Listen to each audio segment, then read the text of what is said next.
Jinx here. We're just missing Logan. Yes, Logan is somewhere wandering around.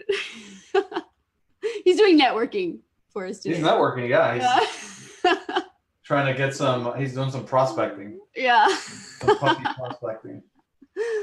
Hi.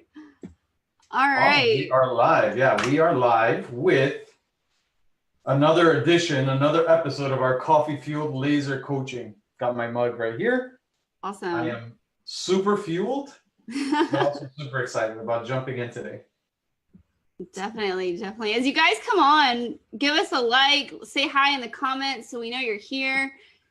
Does Facebook show you who is on? Like, I can only see the numbers. I can't actually see names. It drives me crazy. Yeah, I can't either. I see Jody is on, so it says Jody has joined, which is awesome. Jody, you made my day. It seems empty.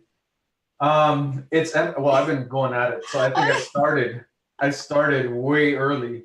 He's already fueled up. Oh, I came fueled up. Yeah. So last time I did this last week, it was freshly brewed right to the top. It's funny that you said it seems empty because you saw the weight distribution of the mug. So you are a coffee drinker. You're like, based on the angle there and based on what I see, Daryl, great to see you. So yeah, last week I had freshly brewed coffee and I didn't even touch it. I was like into the coaching and just getting deep into things. So I didn't even pay attention that my coffee was sitting there getting cold. So this time I fueled up beforehand. And so I'll probably do it afterwards as well.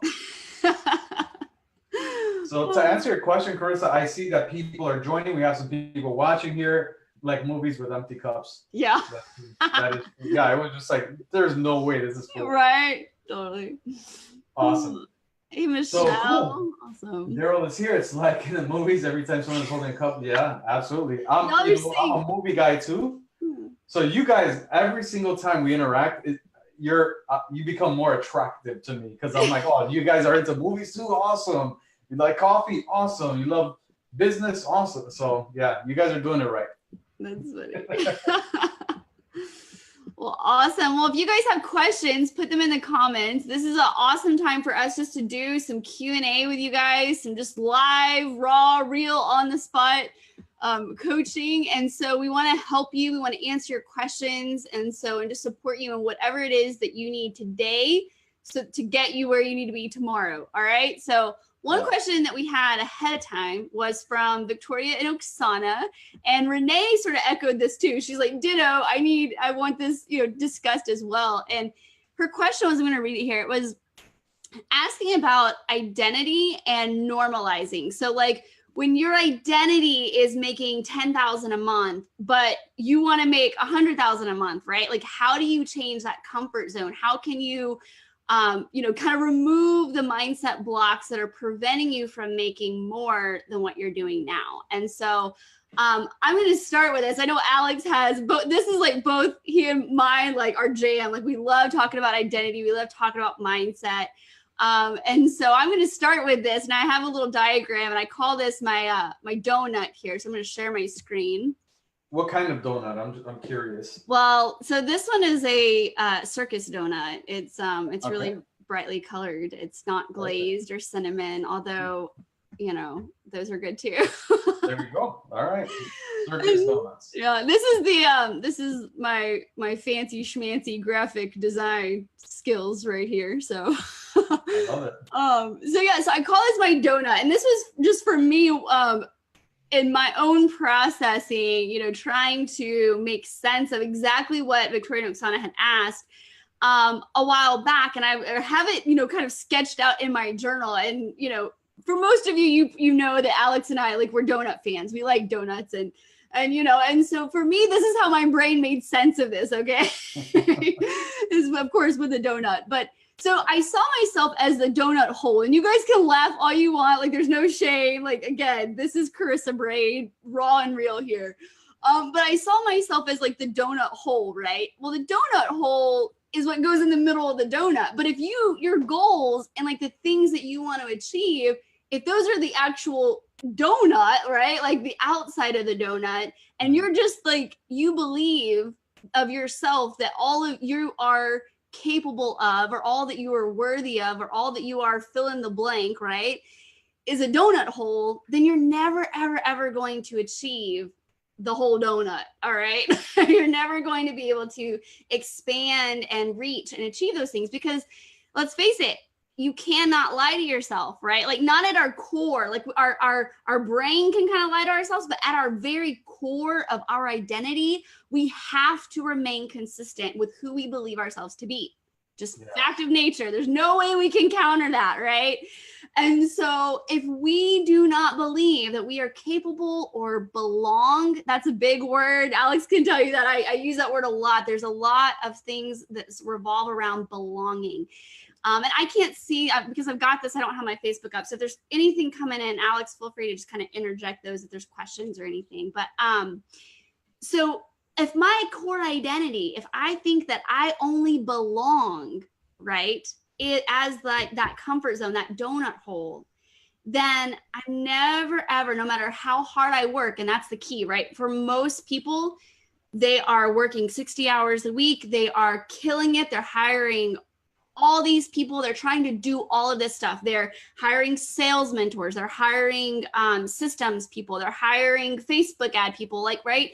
And all of these things are good. Those things are not bad by themselves. But the problem is that no matter what you do externally, if internally you do not believe that you belong where it is that you want to be, then you will always, always, always sabotage yourself in some way. So you're wasting your time and you're wasting your money and your energy, right? And my dog is snoring. So if you hear something strange, that's Jinx. Or your hunger for donuts. Yeah.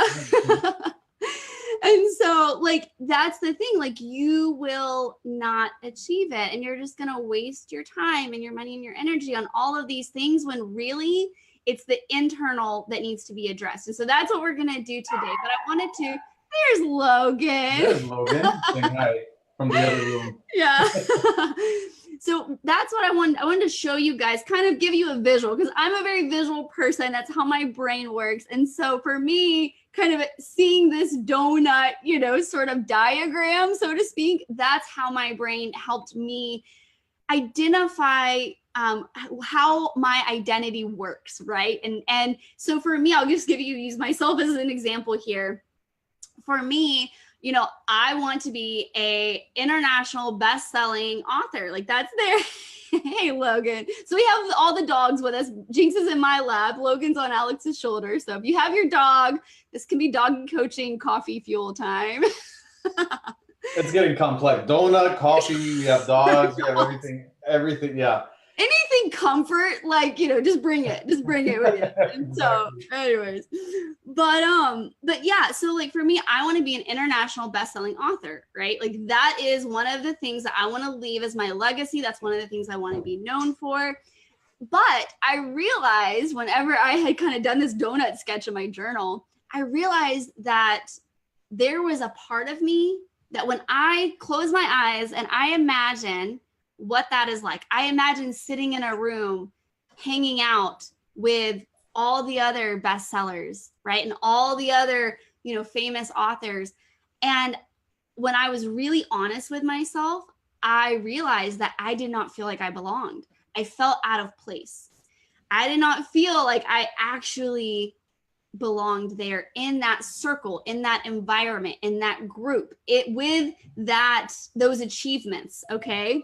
And so you can fit this to be whatever it is for you, okay? Whatever the fill in the blank is, whatever the achievement is, whether that's a dollar amount per month, whether that's an award that you want to win, whether it's you want to, you know, have a TED talk, like whatever this thing is for you that is part of what you want to achieve during your lifetime while we still have breath in our lungs. If you do not feel like you actually belong in that circle and having that and being that and doing that, then you won't ever get there. Okay. So that's kind of the part A. So part B is, what in the world do we do about it, right? Like, how do we expand our donut hole to be the whole dang donut, right? And so for me, and I'm going to give you my example for myself, because I think that for different people, there's different things that can hold them back. But the question that you ask yourself is the same to discover what this is, right? So for me, it was, why do I feel like I don't belong, right? Why do I feel like I don't either deserve this? Why I don't feel like I belong around those people? Why I don't fit in? Why I'm different? Like, Alex, you may think of some other examples of things that, typically hold people back, but whatever that is, right? I'm not worthy, whatever it may be for you, ask yourself why. Why is it that I don't feel like this is normal or good or whatever for me, right? And for myself, and again, want to just be really real with you guys, right? Because there's power in that. Remember we talked about yesterday in the training. If you missed it, go check it out. It was really, really good. We talked about giving each other permission to be real, right? Because that's where we get to the other side. That's how we get to the other side, right? And so for myself, I felt like I needed to know a lot more in order to belong. Like I felt like if I was in that room with those authors, with those people, that they knew a lot more than I knew. And until I knew the level of knowledge or insight or whatever, I felt like I would not belong, right? But here's the thing, that wasn't true, right? It wasn't true at all. And one of the things that actually during a conversation with Alex and myself during one of our meetings, sometimes our meetings are probably not at all like most business meetings go. We get really personal. We talk about the things going on in our lives. And a lot of times our business meetings are very encouraging to each other and very fueling to each other.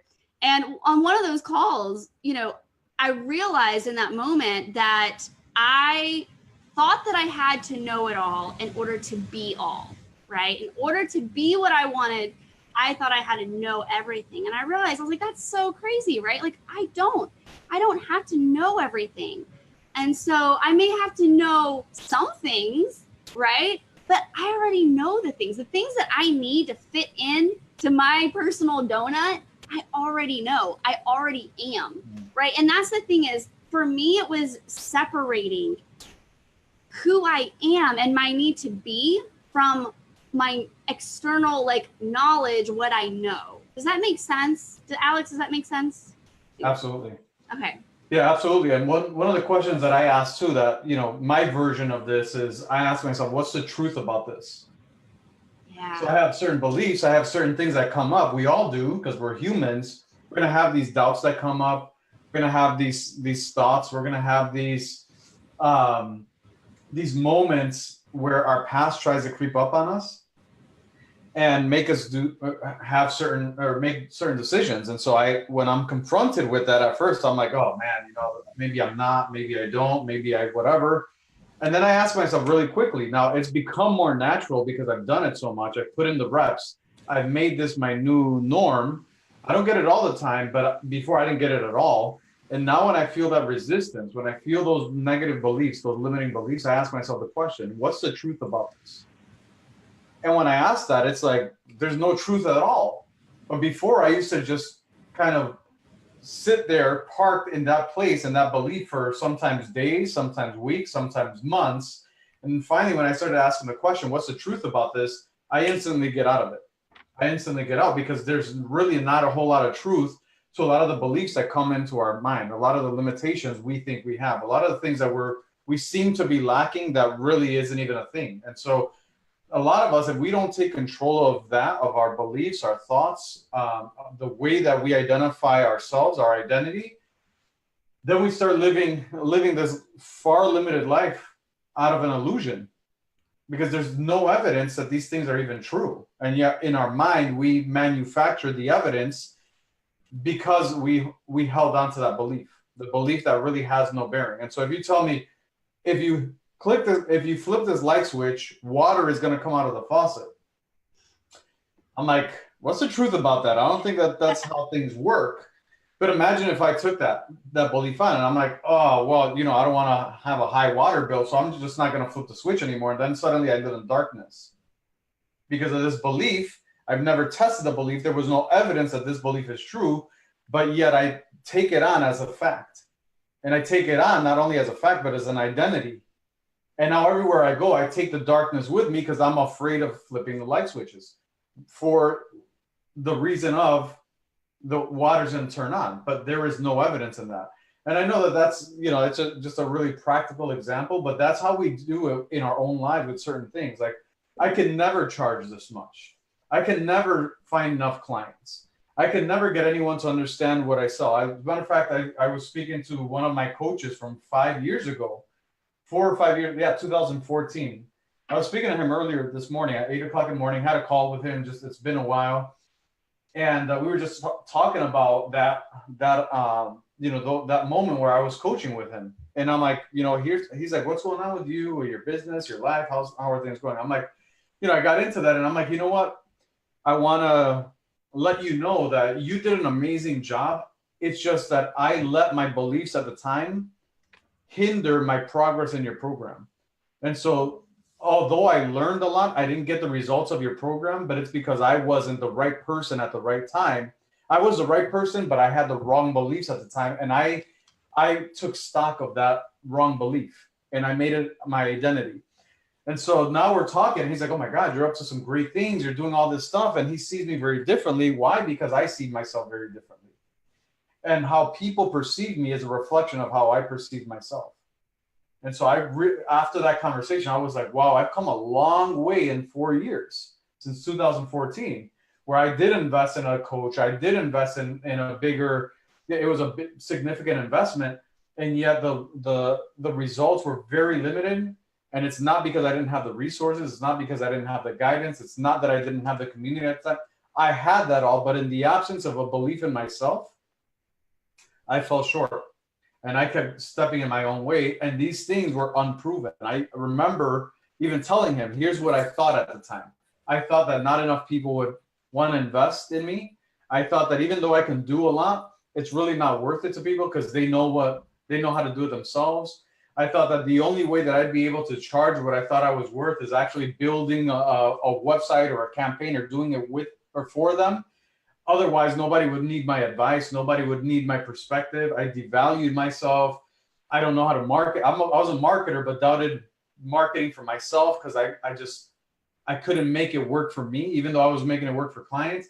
So all these things created an identity. So then I go into this environment, this coaching relationship, and I don't get the results. What was it? It was the beliefs that I held on to that weren't based on truth, that weren't based on facts. And so the reason we share this is because we want you to not be driven by the beliefs that try to limit you, but the possibilities of who you actually are that are based on the truth.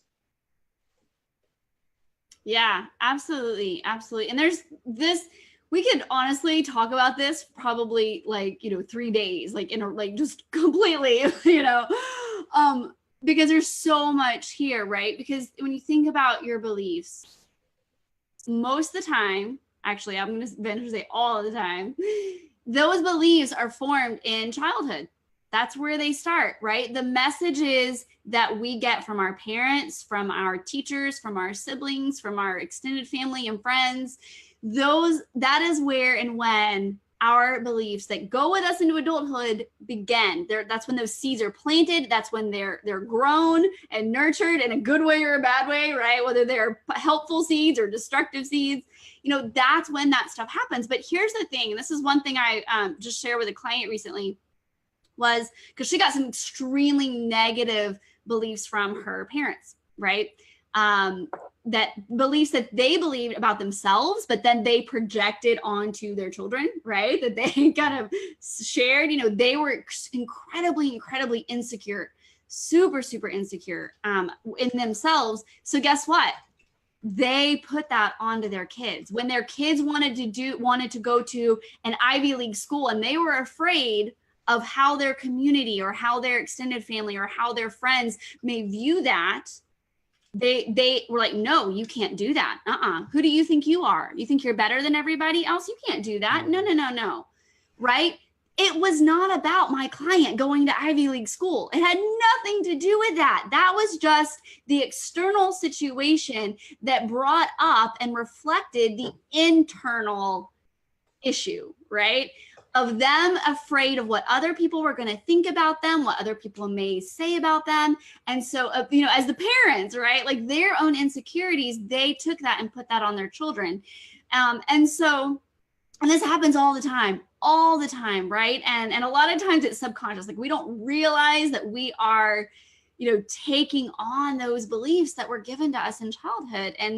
And so, with her, the thing was, it was like, okay, how do you know that those beliefs that your parents told you about Ivy League school, right? That if you go to Ivy League school, that means that you think you're better than everyone else, right? Who said that that's truth? Right?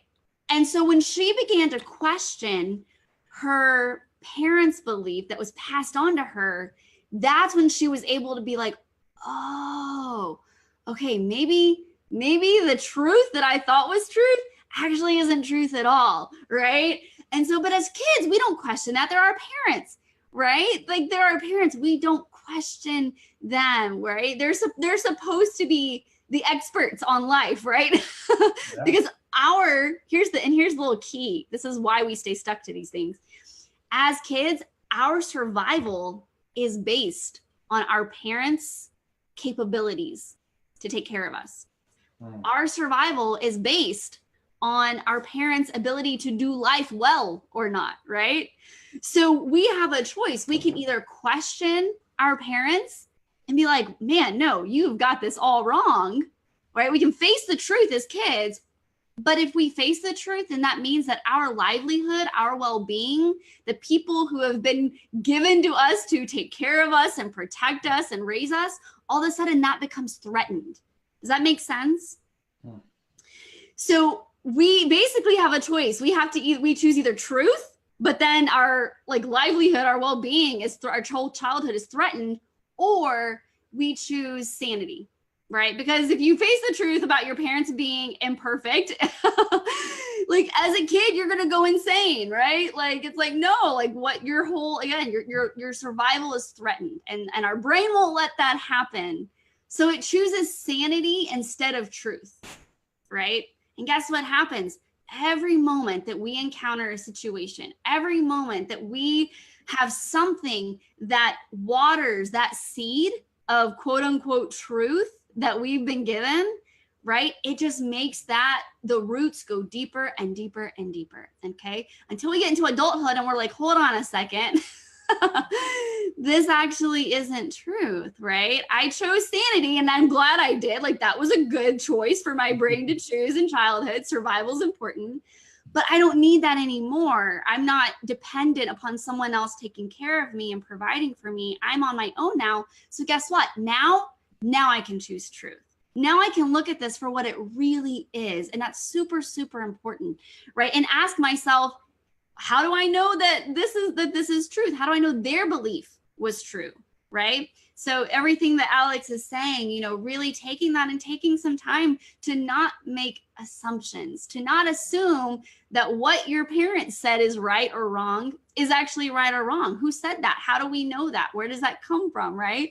And so, and to, not to like just bash parents or anything like that. I mean, for most of them, they got those beliefs from their parents and so forth, right? Like, so it's just that vicious cycle, but you have an opportunity to change all of that, right? And to ask yourself, wait, where is this coming from? And is it actually truth? Is it actually fact? Or is that just what I, have grown up to believe, right? And I believed, for going back that, I had to know a whole lot of stuff. I had to be much more knowledgeable, much more intelligent, much more all of these things. I had to know all of this stuff in order to fit in with the people that I wanted to fit in with, in order to fit in with the people who were doing what I want to do, right? And I want to read really quickly kind of the excerpt that I wrote in my journal that day. And it says, today I realized that I don't have to know everything in order to be everything. It's really, really important. So again, that was my, my donut, but your donut may be something else, right? There may be something else that is holding you back from being comfortable, from belonging in that space. Figure out what that is for yourself. Ask yourself the question that Alex had mentioned. That's a great question. Ask yourself, what is it, right? And then find the truth about that, right? And so I continued, I wrote, my value and my importance and my belonging as a person is not determined by what I know or what I've done, what I do, or who I know, right? And that was really, really important, because the moment that I realized that and accepted it, right? That's key too. You have to actually accept that. It's kind of like a gift. If it just sits there, and you're like, yeah, there it is, it's there. But if you don't actually take it and receive it, then it's not going to help you. It's not going to do anything, right? So the moment that I took that, accepted it, and I received that truth, I was like, oh, I don't have to know everything to be everything. I don't have to know everything to belong in this group of people. I don't have to know everything in order to be the thing I need to be to achieve what I want to achieve, right? So it immediately made the playing field flat, right? I became equal to everyone else. I was no longer less than, And then there was other thing that I'll share real quick, and then I'll let Alex kind of wrap us up here. It says, just because you don't have all the answers does not mean you don't have any answers.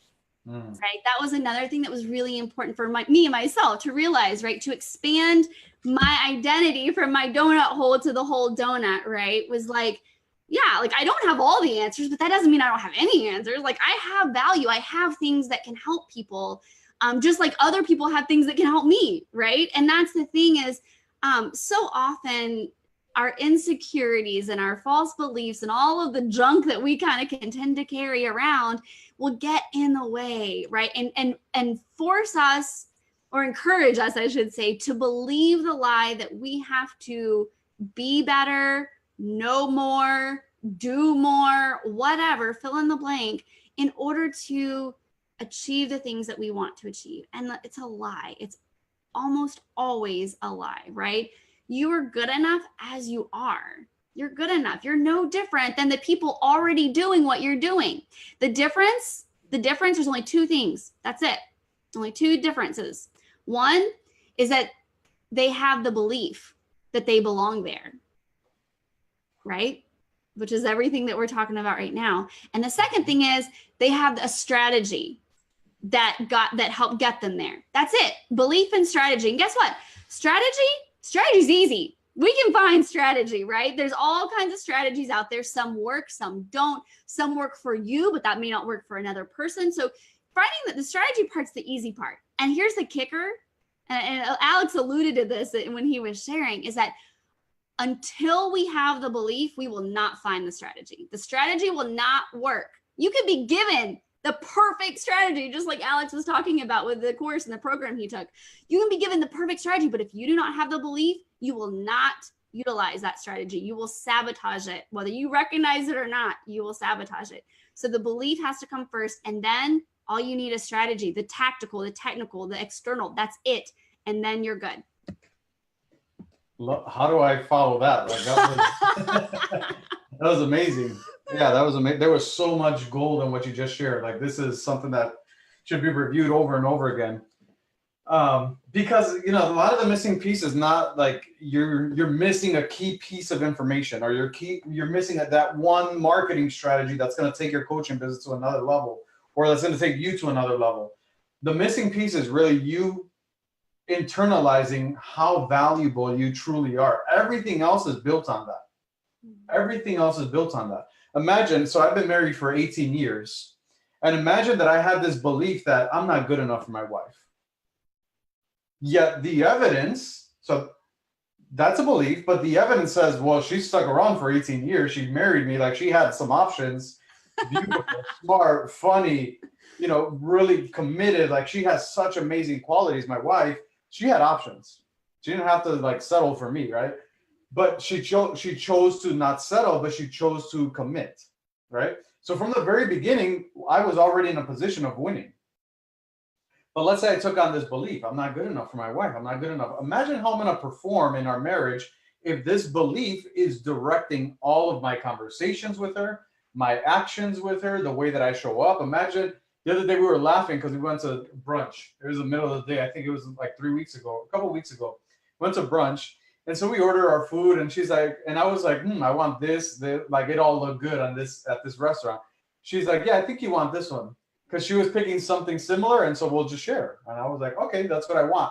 So she said, the waitress is right there, and I'm like, yeah, that's what I want. And then she orders this juice, like it's an all natural juice, and then I'm like, oh, I'm fine with water, and she's like, no, you want coffee, because she wanted coffee. So she's making it the same. So the waitress is just cracking up. Because I'm really decisive, but there's some things that I don't even care that much about. So she was like, yeah, you want coffee. Why? Because she wanted coffee, but she didn't want to order 2 drinks. So I'm like, yeah, I'll drink it with whatever. I'm not going to say no to coffee. I had to drink coffee, so I wasn't in a rush. But anyway, throughout this entire brunch, she was making decisions. And then, and then the waitress comes and she's like, yeah, he'd like a refill. And then he'd like this. And then she's like, oh, you can take coffee to go. And he's like, yeah, he'd want coffee to go. It's for her. But imagine that our entire relationship was based on that. Even big decisions that I wasn't, because of my insecurity and this belief that I'm not good enough for my wife, so I'm not going to shake the boat. It's whatever she says. I'm not being all of me as a contributor to this marriage. I'm downplaying my value, and she's the victim of the results of that. Because she's not getting the best me. She's not getting the input that she's desiring from me. She's not getting challenging conversations that causes her to grow. She's not getting my full value, my mental space, my processing power. She's not getting my perspective. Why? Because I'm doubting every single time, because this belief has just overwhelmed me. I'm not good enough. And so I have to perform in order to prove that I'm good enough. But if I step back objectively and look, hey, we've been married 18 years. Like, we have kids, and we have a dog, we have all this stuff. We're super happy. We have a great relationship, great conversations, intimacy in our conversations, our relationship. We spend time together. We go on dates. All the evidence is pointing to the fact that that belief is garbage. And yet I held on to that belief. And so the result that I'll start seeing is one that's based on that belief. And I will tell you that it would probably not be the same outcome if that belief was true. I may not have made it to 18 years. I may not have had that intimacy, those conversations, that trust. I may not have that ability to pour wisdom into her as she pours it into me had I had that belief. Luckily, I haven't, thankfully, that I haven't had that belief. But in some areas, I have had a belief similar to that. I wasn't good enough. I had to perform. And so one of the things that I do, you alluded to, like parents and all this stuff and parent bashing that you did. Thank you. I'm a parent. So are you. So, you should probably think about that one. But regardless, one of the things that I do with my son, and the reason I do this is because I felt that very thing, is that I wasn't good enough. So one of the things that I tell my son is a couple of things. Well, not just one, a couple of things. One is, I don't know everything, and I make mistakes, and I put them on the table. I'm like, kid, the other day I disciplined you. The other day I was really firm with you when I was correcting you on this thing. I didn't have the full story, and I'm asking if you would forgive me. I never heard that when I was a kid. I thought my parents were all right, and they did the best they can, but I can do better. And so I wanted to be transparent with my son. And so I'm like, I made a mistake. Would you forgive me? I don't want to say sorry, because I'm training him to not say sorry, because there's no repentance necessary for just I'm sorry. So I say, would you forgive me? Would you give me the gift I'm requesting? But it's up to you to either forgive me or not. Sorry is like, I don't even need you in this. I'm sorry, and you deal with it. And so anyway, he knows that I make mistakes. He knows that I'm flawed. He knows that I don't always get it right. And I put it there. I'm not trying to give him a show. Why? Because he sees that even the experts, supposedly, even the people that I look up to are still just human, and we all make mistakes. So if I make mistakes, I can't hold myself to a different standard than anybody else. Cool. I just eliminated this weight from his shoulders for life, because it's one that I've been carrying on for 30 something years of my life. So that's one of the things. And then the other thing that I did which is, it's like wisdom that I got from above, because I have no clue where I would get this from. But one thing that I really started doing early on in his life, and this applies to you. This applies to you as a business person. This applies to you as a human. This applies to you as a person.